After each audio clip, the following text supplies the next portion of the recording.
ሰበር ዜና ኮሎኔል ደመቀ ላይ የግድያ ሙከራ ተደረገ። በወልቃይት በርካታ የህወሓት ሰላዮች ሲያዙ ህወሓት ተጨማሪ ጦሩን ወደ ተከዜ ያስጠግቷል። ኮሎኔል ደመቀም ወደ ግንባር ገብተዋል። ለጦራቸው ትዕዛዝ አስተላልፈዋል። ኮዲያ ደግሞ የኤርትራ ጦር በአፋጣኝ ከኢትዮጵያ እንዲወጣ ማስጠንቀቂያ ተሰጥቷል። ሰላም ጤና ይስጥልን ውድ የቻናላችን ተከታታዮች፣ ለዛሬ የተሰሙና ዋና ጉዳዮችን ወደ እናንተ ይዘን ቀርበናል። የዕለቱን አበይት ዜናዎችን እናስቀድማለን። ወልቃይት ላይ ትኩሳቱ ጨምሯል። ህወሓት አደገኛ እንቅስቃሴም በአካባቢው እያደረገ እንደሆነ ነው የተነገረው። ከሰሞኑን በርካታ ሰላዮች ወደ ተከዜ አስርጎ ያስገባ ሲሆን አብዛኞቹም መያዛቸው ታውቋል። በሌላ በኩል ኮሎኔል ደመቀ ወደ ግንባር አምርተዋል። ትሰሙታላችሁ። የራሱን በቀይ ባህር ማዕበል የሰየመው ጦር ቀይ ባህር ገባ።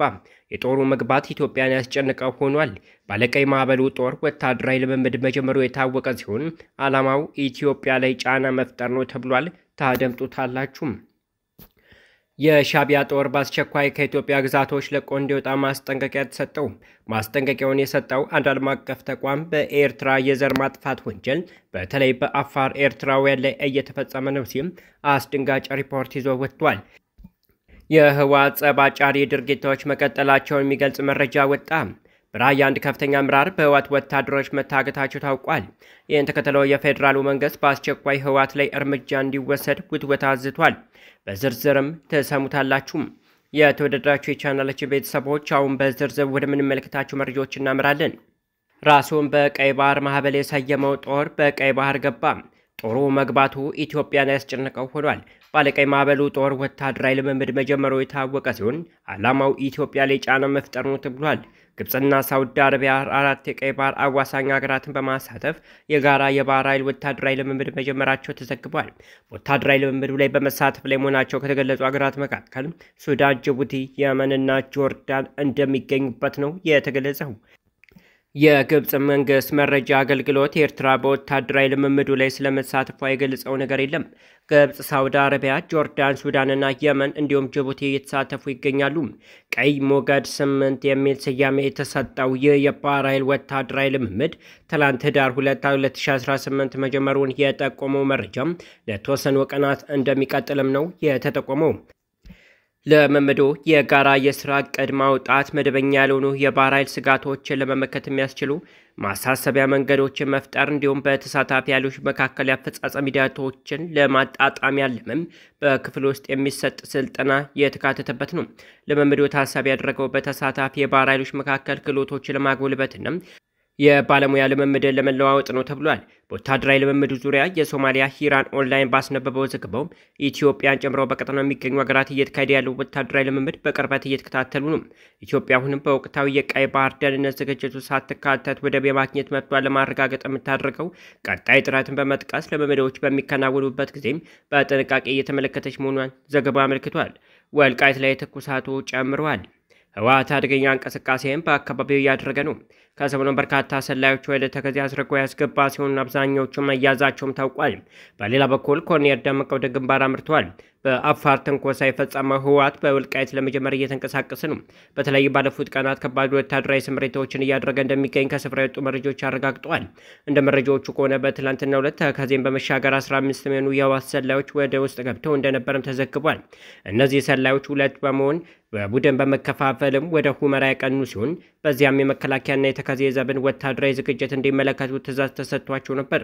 ሆኖም ሁለቱ ሰላዮች ወዲያው መያዛቸው ታውቋል። አፋር አዘናግቶ አሰብ ላይ የመጨረሻ አዋጁን አሰማ። የአፋር ህዝብ አሰብ ወደ ኢትዮጵያ ይመለሳል፣ ለዚህም ህዝቡ ነቅሎ ይወጣል ሲል አንድ የፖለቲካ ድርጅት ገልጿል። ይህንን ያለው አንድ የአፋር ድርጅት ነው። የአፋር አብዮታዊ ዴሞክራሲ አንድነት ግንባር አሰብ ኢትዮጵያ ሉዓላዊ ግዛት አካል ነው ብሎ እንደሚያምን አስታውቋል።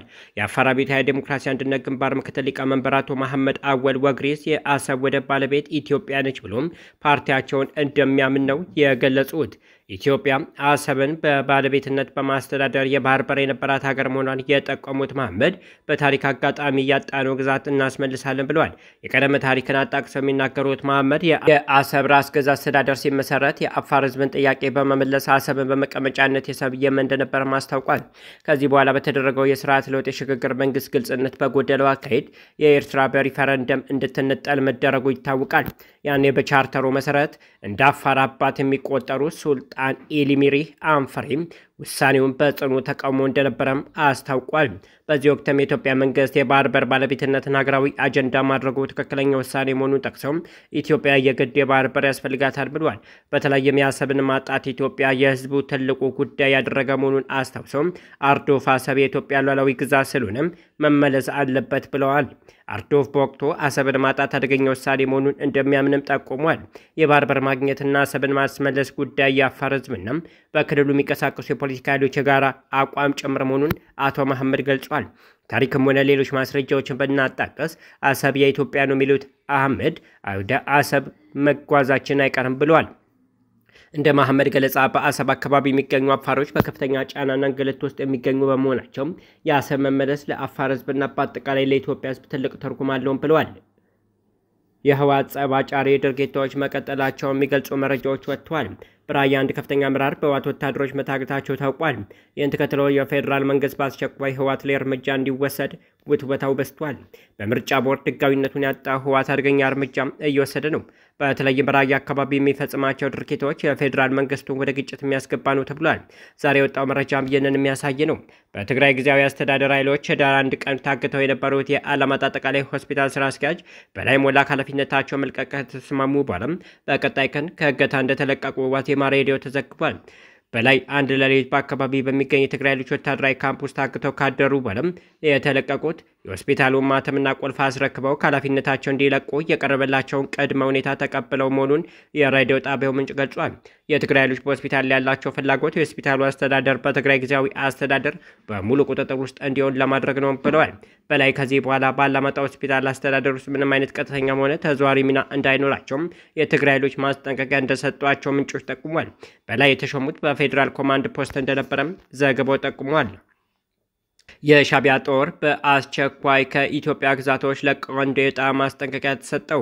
ማስጠንቀቂያውን የሰጠው አንድ ዓለም አቀፍ ተቋም በኤርትራ የዘር ማጥፋት ወንጀል በተለይ በአፋር ኤርትራውያን ላይ እየተፈጸመ ነው ሲል አስደንጋጭ ሪፖርት አውጥቷል። ጄኖሳይዶች የተባለ ዓለም አቀፍ ተቋም በህዳር 2025 ባወጣው አዲስ ሪፖርት የኤርትራ መንግስት በዜጎች ላይ ከባድ ጭቆና እየፈጸመ መሆኑን በኢትዮጵያ ትግራይ ክልል በተፈጸመው የዘር ማጥፋት ወንጀል ውስጥም ተሳታፊ ነው ሲል ወንጅሏል። ሪፖርቱ ኤርትራን በጣም ጨቋኝ ከሆኑ ሀገራት አንዷ ናት ስትል ሂውማን ራይትስ ዎች ዋቢ አድርገዋል። ፕሬዝዳንት ኢሳያስ አፈወርቂ ላለፉት 30 ዓመታት ሀገሪቱን እየመሩ ሲሆን በ1997 ህገ መንግስትን ለመተግበርም ሆነ ምርጫ ለማካሄድ ፈቃደኛ ለመሆናቸውን ጠቅሷል።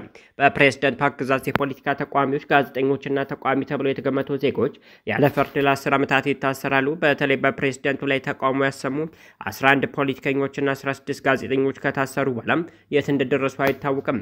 ያልተገደበ የውትድርና አገልግሎትና የግዳጅ ስራ በሀገሪቱ ውስጥ እንደ ትልቅ ችግር ተጠቅሷል። ሪፖርቱ በኤርትራ የሚገኙ አናሳ ቡድኖች ሁኔታ ማሳሳቢ ነው።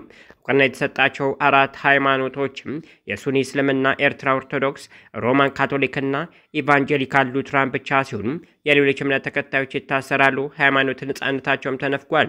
የአፋር ተወላጆች በ10 ዓመታት መድሎና ጥቃት ከሀገሪቱ ከፍተኛ የተከለሉ ቡድኖች አንዱ መሆናቸው ተገልጿል። የመንግስት ፖሊሲዎች ከመሬታቸው አፈናቅሏል። ባህላዊ ስራቸው የሆነ አሳ ማጥመድን ከልክሏል።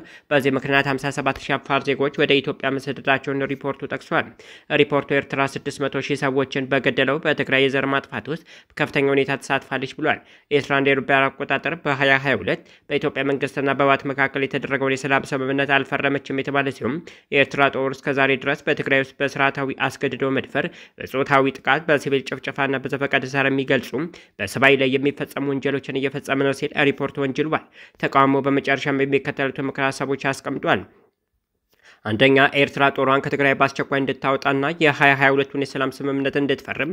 ሁለተኛ፣ አሜሪካ ወይም ሌላ የተመድ አባል ሀገራት በትግራይ በፈጸሙት የዘር ማጥፋት ወንጀል በዓለም አቀፍ የፍርድ ቤቱም እንዲጠየቁ ክስ እንዲመሰርቱ። ሶስተኛ፣ ኤርትራ የ1997ቱን ህገ መንግስት እንድታጸድቅ እንዲሁም የሃይማኖት የመናገርና የመሰብሰብ መብቶችን እንድታረጋግጥ። አራተኛ፣ የኤርትራ መንግስት ሁሉንም የፖለቲካ እስረኞች እንዲፈታና ፍትሐዊ ምርጫን እንዲያካሄድ የሚል ነው።